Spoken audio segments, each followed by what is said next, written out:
you're gonna edit out if like I do something really goofy, right? Not typically. Or is this going now? It's pretty much going right now. Oh my gosh, okay. Well, let's do this thing. Welcome to Let's Talk Today. This is the 4th episode of the podcast. I'm the host, James Euston, and today we have Mrs. Sheffield. Welcome. So we're going to introduce you. You're a business teacher. Okay, yes. Avid teacher at Blue Valley High School. I also know that you're the Freshman Stuco sponsor. Yes. I know that very well, more than most people. I know you love dessert. We've talked about that many times, especially cakes. I know you're kind of a cake enthusiast. Yeah, and kind of like just food in general. Food in general. Food enthusiast is how I like to think of Miyabi as myself. well, fortune walk. Correct, yes. Yeah, okay. We'll forgive our differences. Okay, yes. Yeah. You're recently married and a great teacher, for sure. So go ahead and tell us a little about yourself, a little backstory, where you grew up, kind of where you went to high school. Well, I feel like you just gave me like a perfect bio. Let's see here. What did we miss? Well, I grew up in Kansas City, so I was born in Olathe, and I had a great experience in public schools growing up. Grew up with a big teacher family. Mom was a teacher, grandma was a teacher, grandpa was a teacher, so on and so forth. Made the right decision and went to K-State for college. And then settled back here, and I love being in Kansas City. I've always loved it. And now I'm here. And you talked me into this thing, so we'll see how it goes. Yeah. Well, I did a quick Google search on you, as everyone does. You have a pretty, compared to everyone else, you had a pretty large digital footprint. I was surprised. I knew that was coming. I knew you were going to say that. Here's the thing. I'm probably more on the grid than like Mr. DeLiesel is. Probably. I think so. Well, it's being in those wedding websites. That puts you on the map. Were there. I know. Miss Fuller, you could find her reality TV show, but that's really about it. I know. She's got the really fun stuff. Well, I found you're a K-State grad, unfortunately. Our differences are okay. I saw you got a finance degree. You grew up in Olathe. Mm-hmm. You were a Chi Omega. Chi Omega. Chi Omega. Yes. There it is. But I almost like Chi Omega more. I knew that was coming. And I heard you were the president of Chi Omega. I was not the president, but I did hold a couple roles while I was there. Yes. So you were at the top. I was, you know me, I can't you were doing the things. I can't not do the things. You were doing the things. Yeah. Okay. And then I kept searching plankers, and I just saw like teacher at Olathe, or teacher at this school, teacher here, teacher there. There's like, quite wow, a lot of us. A lot of educators. Yeah, Okay. yes, there sure are. Okay. Yeah. I saw that you got married on October 17th of 2020. Yes, I even got your great date. You did. Way on to the go. website. Yeah. So many pictures. Maybe I'll put some pictures. Could I do that? Yeah, that's you might be seeing fantastic some pictures idea. right We'll now. see about that one. Yeah. Very gorgeous pictures that they took. Zach, I approve of Zach. Why thank you. I've met him. He's good. Well, He's got your the check. approval was necessary there. Well, you, along with, a lot of the student body of Blue Valley High School. As long as we have the check, he's good to go. Yeah. So yeah. And then I also read that you had a 6th toe on your left foot. What? Is that on Google about me? I'm sorry. I'm just kidding. I did know someone that was born that way, but actually it wasn't me, but that's hilarious. Well, I was just kind of thinking, man, it'd be funny to prank her. Anyway, cool. So we're just going to go into the normal actual interview. Okay, you got it. Here I am drinking my actual coffee, though, rather than that water. Empty mug that you were trying to give me. Not empty. Well, I was going to give you. Okay, yeah, I know. I maybe pour some water. Yeah. So the first time, obviously, that we met with student council, how'd you get yourself into that? Where'd you become a sponsor? And how'd you get dual sponsorship with Miss Fuller, your best friend? Yes. Okay, well, I know this is going to shock you, James, but the athletic gene kind of skipped me. Oh. So when I was in school, I know, I look like the epitome of athleticism, sportiness. Really come off. Yeah. But when I was in school, sports were pretty much off the table. So I poured myself, I know, gosh. Again, surprise. Yeah. I poured myself instead into all the clubs, all the activities. I know this also will shock you, but I don't do well with idle hands, so I'm better when I'm busy and doing things. And I found that, in the activity land, my bossiness and desire to organize and plan all the things is welcome more than most places. So it was kind of a natural fit. Okay. So I was a part of it as a student, and then that honestly was a big reason why I loved the high school setting, was all the involvement that you could get into. So I knew that if I went on to be a high school teacher, that I would want to continue that involvement as well. I love a good school spirit moment. I love just being involved with young leaders and helping you guys kind of find your passion in those things. Yeah. Yeah, I mean, we are obviously the best class that's rolled through there. I mean, you don't have to agree with that. It's just kind of a objective a given. Right, Yes, yeah. yes. And so how'd you get with Miss Fuller in that? Oh, well, partnership? well, you know Miss Fuller and I, we're not going to we're You're a not package gonna do that. deal. Right, Yes. okay, it's one or the other. Yes. That's the one or none. Yep. Or both or none. Both were none. It's an all or nothing It's an all or nothing situation. situation. Well, you know that everyone in my family pretty much is a teacher, and my mom has a Miss Fuller. She has like a best friend that taught together. They grew up doing like all of the clubs and activities together, and it looked super fun. So I thought, well, So was the first time you met Miss Fuller here, or was it? Yeah. Okay. and actually some students set us up. They said, hey, I think you two would be really good friends, and the rest is history. Look at that. Uh-huh. So then how'd you kind of have like your little friend group at school, it feels like. You got Miss O'Brien, Mrs. Buffington. Well, we got some good Julia's people. Mom, you've got Miss Fuller. It feels like there's a friend group there. Did that just kind of happen from you all working here? Or? Well, yeah. I mean, you know me. I love just finding good people, and there's lots of good people here. So we do, all of those that you mentioned are kind of in like our avid world situation. Gotcha, So that's kind of how we all got connected. Julia's mom. So yeah, I know. Well, she was in there the other day. Mrs. Denny. Yes, there we go. Julia's mom, Mrs. Yeah. Denny. Mm-hmm. She would know. She would identify as both. I think. I think she claimed both.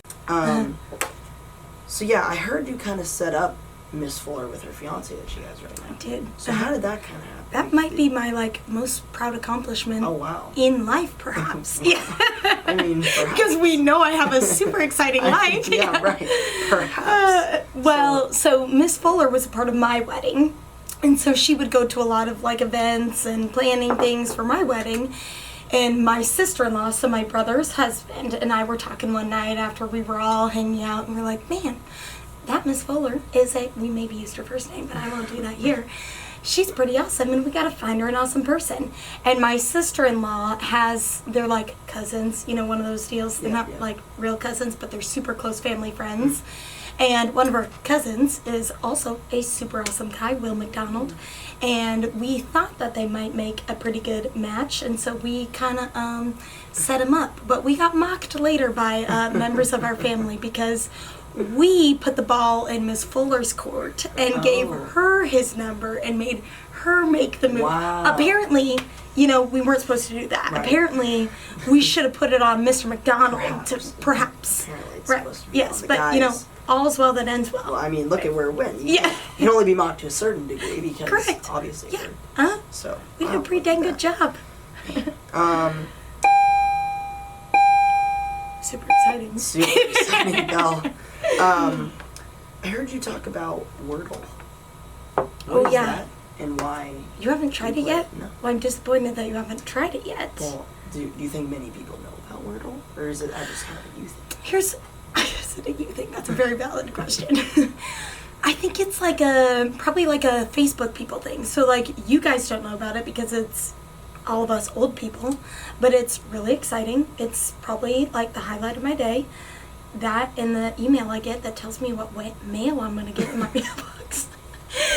But you just Google Wordle of the day, and it takes you to a website, and you guess a 5-letter word, and then you get, I think it's 6 tries to guess the Wordle of the day, and it'll highlight if you get a letter right but it's not in the right spot, it's yellow.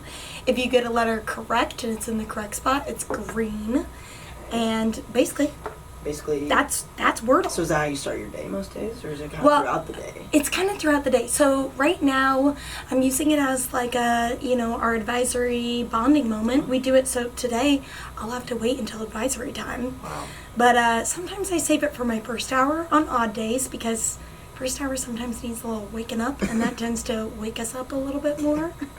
So we start there. We ease into our day with Wordle, but I typically save it for class because it's fun to do it Cool. with you guys. Well, the hot topic of the day Oh gosh, is the business world, because you're a business teacher. that I am. Right. Yes. And so, obviously, the business world looks a little more confusing right now than it has in the past. So, Along with many other things. right, as well as many other things. So where have you seen people that are like successful business leaders? How have they had to pivot, and how have they overcome different challenges in this time? Like, yes. what have business leaders been doing to kind of, advance through the times? Well, James Euston, I did not expect this one from you, but I like it. So something that we do as business teachers, I don't know if you guys know this as students, but we actually meet with business leaders in the community every so often, and we ask them questions just like that. What's the business landscape looking like? How things, in light of the COVID world, it's been a whole lot of like, how are things different for you? How have they stayed the same? How are you adjusting? So on and so forth. And I would say that, just a trend that I've been seeing for a while in the business world is that we are having to be more flexible, and we are having to be a little bit more fluid, right? Even just jobs in and of itself. With the advancement of technology, it's very rare that someone's going to be like this much specialized in their job, because technology can do so much. And it doesn't mean that we are replaceable, but it means that we need to kind of lean into what makes us uniquely human. So that is like being fluid, being flexible, using those uniquely human emotions. So I think even pre-COVID, we've seen a big change to how kind of people's job descriptions and responsibilities work. And then, holy smokes, did COVID just really lean us into that change. So obviously the big thing is like the work from home model, and what does that look like? I would say that depending on like the industry and landscape of your business that you're in, a lot of people are finding that work from home is like a sustainable model, and something that will kind of be here to stay. I have a friend who, she works in human resources, and she is like indefinitely a remote worker now.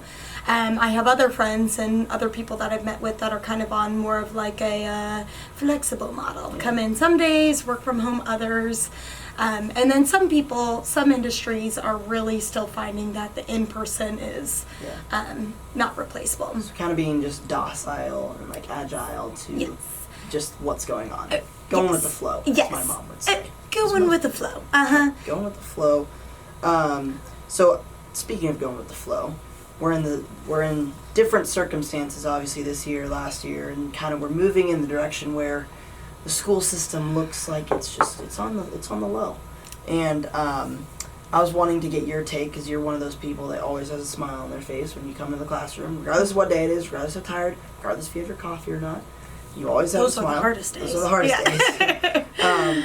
So yeah, how do you as a teacher how have you had to pivot with kind of just low morale and low energy, low motivation as students are like coming to school, like them just kind of feels like there's lacking of caring and just like kind of not getting as much work done and not wanting to learn as much.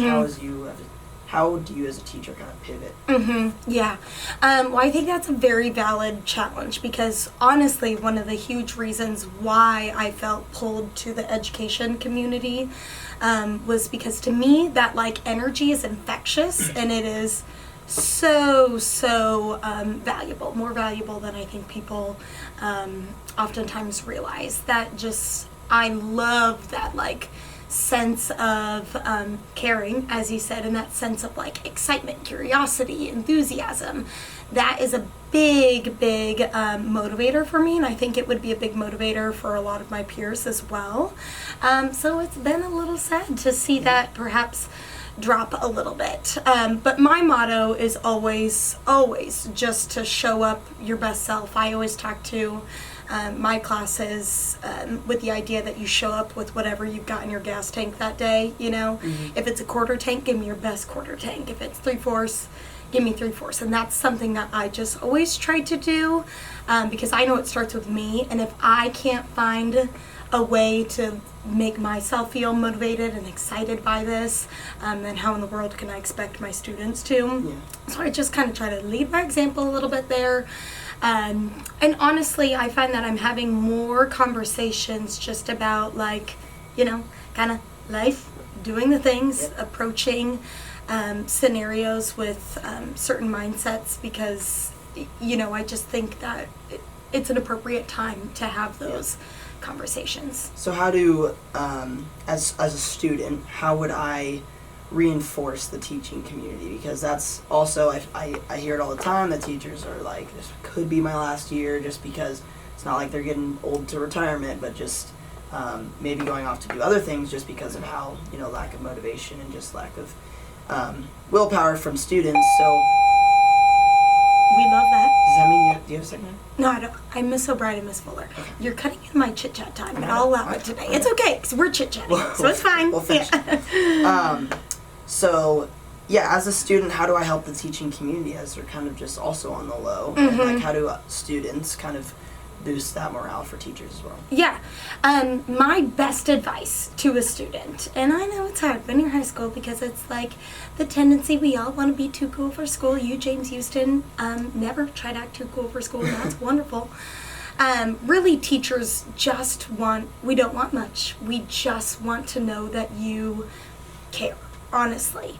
That you value what we're trying to do, that you have an open mind and are listening and are just, honestly, just putting your best foot forward as well, Really, it's just that simple act of just giving us a little bone that, hey, like, I see you, I appreciate this, I know what you're trying to do, type of a thing. And a handwritten note doesn't hurt either. Yeah. Well, yeah, I think on both sides we're gonna get stronger, and I think as more teachers are starting to speak out just about like this is a lot harder than I think most students realize. I think there's going to be a pivot on students. Right. Well, and honestly, I think to no fault, you guys sometimes struggle to see us as a person, a human, right? Because we are your high school teacher, we're your business teacher, that avid teacher that's always yelling at you to write in your planner. But, just kind of humanizing us a little bit, I think is so important. I think that is huge, because I think a lot of people have started to shift to where, like, I hate school, so therefore, like, hate the players, hate the it's in the school. Yes. I don't want to do work, therefore I don't want to do your work, and it's just kind of... So yeah, I think that is definitely a big problem that needs to be addressed. Well, man, we're going to kind of wrap up the show. Apparently you have a surprise for us here. Usually we have a vocab word of the day, but you might have a quote and you might have a vocab. Yeah, I got some other things. Whatever you've got for that section. I tossed a couple ideas around. I almost gave you a spelling bee. I thought, well, perhaps I won't make you work that hard. I do have a quote. I'm not one for, like, fancy words. That's Miss Fuller's thing. That's fabulous. I more so am known for like saying weird sayings that perhaps no one knows what they mean, but their 80-year-old granny says them. So I thought I would give you a little quiz to see if you could guess what these old-timey phrases mean. Okay? How about put an egg in your shoe and beat it?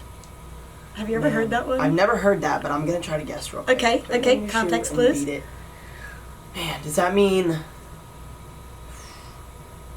get messy? Oh, that's a good guess. Okay, what is it? Get out of here. Like, skedaddle. Oh, I see. Okay. Explain. Make like a tree and leave. Oh, I see. Like one that of those. type. Yes, one of those Basically, things. I don't want to see you right now. Yes. Please leave. Get out of here. And that's the egg in the shoe. Yeah. Essentially uncomfortable. Beat it. So, beat it. Yes. I see. There. Okay, how about, you probably know this one. Maybe. Scuttlebutt? Never heard that one. Never heard scuttlebutt. Never heard scuttlebutt. See, this is why everyone, Maybe I don't spend enough time with you. I think perhaps not. Now, that's what I don't say all the time, but everyone's always telling me they don't understand, like, these weird things that I say. Like, shoot? Like, dang? No. Okay, what is it? Like, the talk, the news. Oh, like, okay. what's like a scuttlebutt? What's a scuttlebutt? Yes, Okay, let's see if you can get this one. Oh, boy. Okay, feather in your cap. No, hold on. I got this one. Okay. Feather in my cap.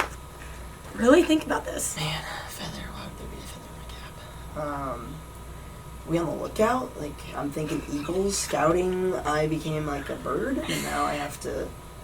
I appreciate where you're at. Okay, no, not quite. Okay, you're cracking me up on these. Like a badge of honor, like a feather in my cap.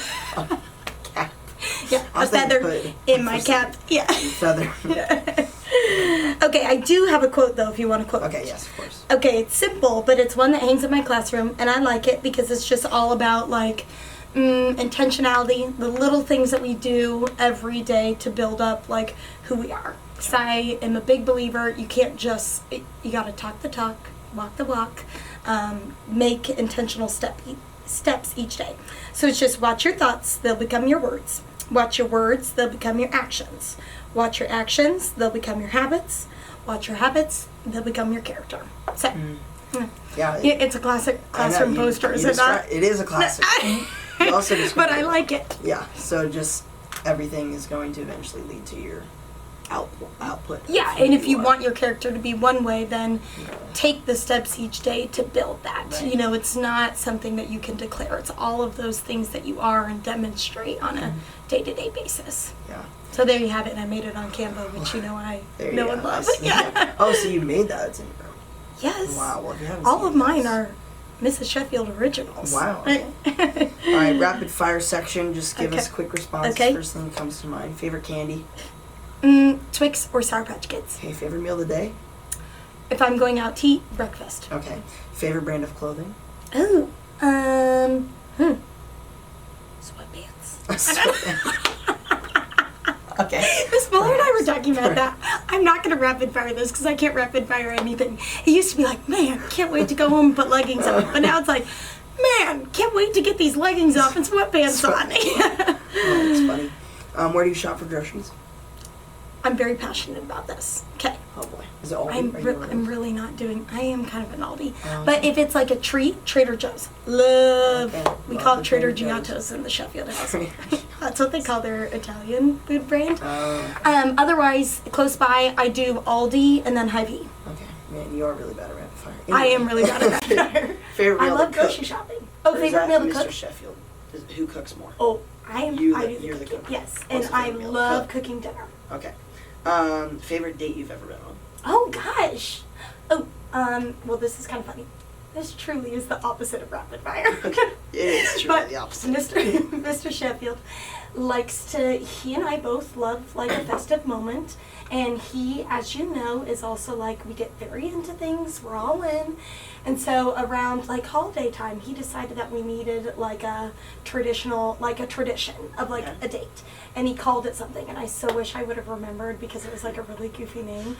But essentially, we go out to dinner, then we go home, we pick up the pups, we go for a walk around Sarco Park when they have all those fun lights. Have you ever done that? Yes, I think I've been there. Okay, it's great. And then we get ice cream and go watch light shows around us and go look at lights. That's nice. So I like that one. Okay. I love a tradition Yeah. moment. Okay, so 151st or 159th quick trip, which one's better? Oh, 159. That's a hot topic. Okay, that's a wrap for this week's episode of Let's Talk Today. Catch us next week. Sheffield. You're welcome.